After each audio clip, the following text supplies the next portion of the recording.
महाभारत। अर्जुन की प्रतिज्ञा। महाभारत का भयंकर युद्ध चल रहा था। लड़ते अर्जुन रणक्षेत्र से दूर चले गए थे।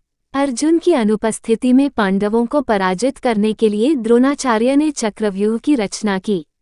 अर्जुन पुत्र अभिमन्यु चक्रव्यूह भेदने के लिए उसमें घुस गया।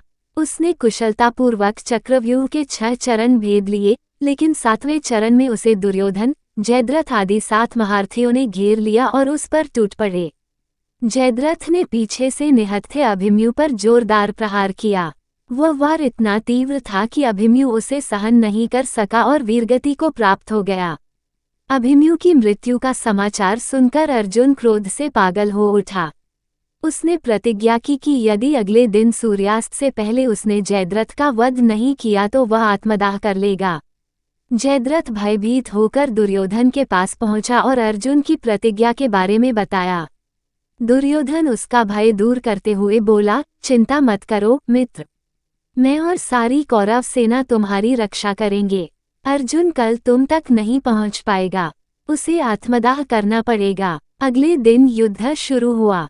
अर्जुन की आंखें जयद्रथ को ढूंढ रही थीं, किंतु वह कहीं नहीं मिला। दिन बीतने लगा। धीरे धीरे अर्जुन की निराशा बढ़ती गई। ये देख श्री कृष्ण बोले, पार्थ, समय बीत रहा है और कौरव सेना ने जयद्रथ को रक्षा कवच में घेर रखा है। अतः तुम शीघ्रता से कौरव सेना का संहार करते हुए अपने लक्ष्य की ओर बढ़ो।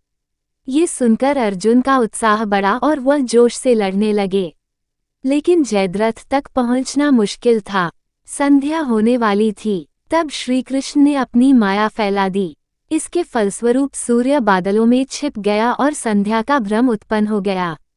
संध्या हो गई है और अब अर्जुन को प्रतिज्ञावश आत्मदाह करना होगा, ये सोचकर जयद्रथ और दुर्योधन खुशी से उछल पड़े। अर्जुन को आत्मदाह करते देखने के लिए जयद्रथ कौरव सेना के आगे आकर अट्टहास करने लगा।